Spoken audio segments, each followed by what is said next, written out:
Mesdames, Messieurs les invités, Mesdames, Messieurs les membres de la presse, le public en général qui nous écoute à travers radio et télévision, je vous salue au nom du Réseau Sud pour la défense des droits humains.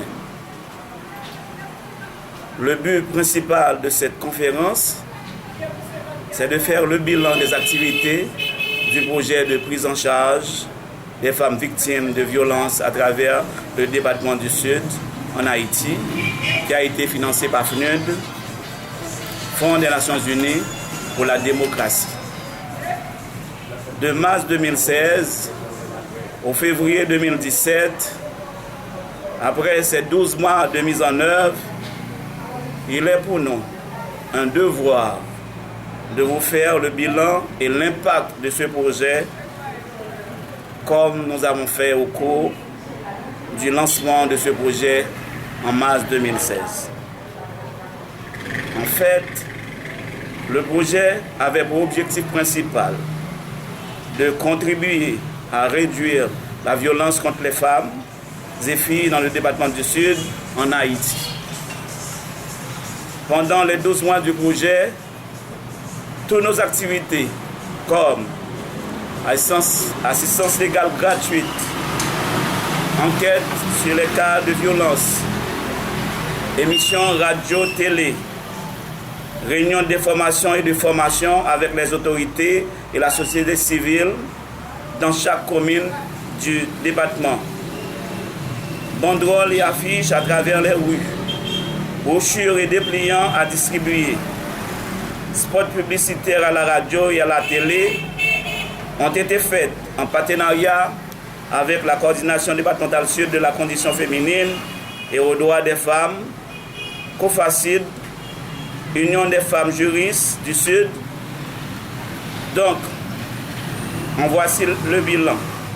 Ces 12 derniers mois, on a reçu 327 cas nécessitant un accompagnement ou assistance juridique au RSDDH, soit 109 cas de violence économique, 120 cas de violence physique, qui peut être des voies de fait simples ou des voies de fait suivies de blessures, 73 cas de violence sexuelle, soit des harcèlements, viol sur mineurs ou viol sur personnes majeures, des cas de violence psychologique qui sont au nombre de 25.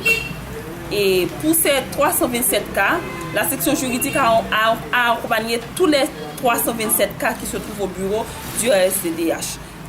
Pour les 3 juridictions du département, qui est juridiction d'Aquin, juridiction des cas et juridiction des Coteaux. Et 200 cas ont été traités et clos pour les 3 juridictions précitées, soit 145 pour la juridiction des Cailles, 30 pour la juridiction d'Aquin et 25 pour la juridiction des Coteaux.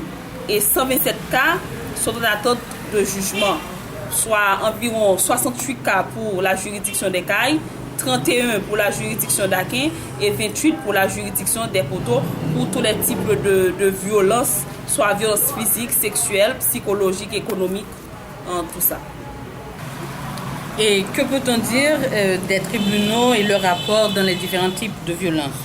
À travers les 3 juridictions, à savoir Aquin, Coteaux et Caille, les commissaires, les juges et les juges d'instruction, les juges de paix et les juges de siège, ainsi que les greffiers, étaient toujours prêts pour collaborer avec nous, surtout dans les dossiers qui exigent une intervention urgente.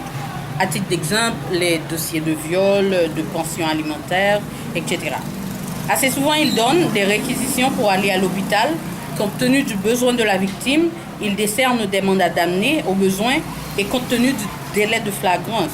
En ce qui concerne les cas de pension alimentaire, les doyens des tribunaux de première instance, après plusieurs invitations et injonctions, si la pension alimentaire n'est pas accordée volontairement par le père de l'enfant, siègent en référé pour la passation de l'affaire après que l'avocat de la victime ait déjà suivi les procédures légales.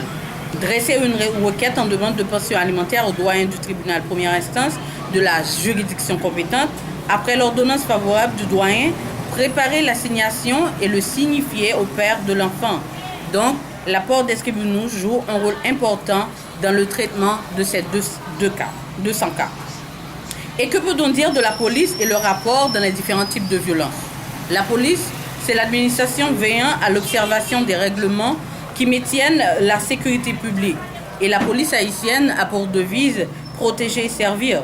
La police nous donne son apport dans l'exécution des mandats d'amener, d'arrêt, mais en cas de flagrance, elle procède à des arrestations sans mandat et quand elle est première saisie, elle donne des réquisitions et accompagne la victime à l'hôpital afin que cette dernière puisse trouver à temps des prises en charge et son certificat médical. Donc on peut dire que l'apport de la police est d'une importance capitale. Mais que dire des différents dossiers en attente et pourquoi? Nous avons beaucoup de dossiers en attente, soit à 127. Le pourquoi, c'est parce qu'il y a beaucoup de mandats d'amener qui ne sont pas encore exécutés. Cause, les agresseurs sont en cavale. Et pour les cas qui méritent... Cause. Et pour les cas d'assises, il y a un problème d'assises criminelles avec et sans assistance de jury non organisé à temps. Donc on peut dire que les tribunaux et la police ont joué un rôle important dans la traitance de ces 200 cas. Ce projet, comme vous avez entendu, les cas que nous avons traités et les cas en attente, ce projet a un grand impact, non pas seulement au niveau du département, mais au niveau d'autres départements avoisinants, comme le département de la Grande-Anse et les NIP. Alors, le pourquoi, c'est grâce à nos spots publicitaires, nos émissions radio, télé diffusées, les réseaux sociaux et autres. On reçoit des victimes qui viennent des NIP et aussi de la Grande-Anse.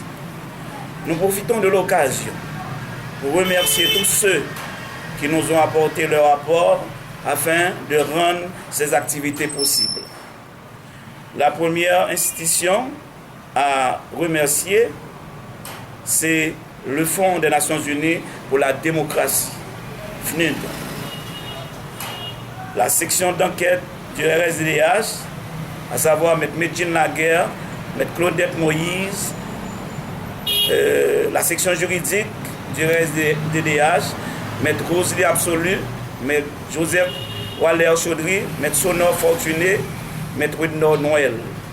La section de formation du RSDDH, M. Chantal Bataille, et la section du secrétariat du RSDDH, M. Yo Gerli Myrtil, Mme Rey-Satana Célestin d'Orsi, Mme Madeleine Germain Benoît, et puis de la section de comptabilité, Mme Yadley Saint-Sima, et puis du directeur exécutif du RSDDH, en l'occurrence M. Lionel Myrtil.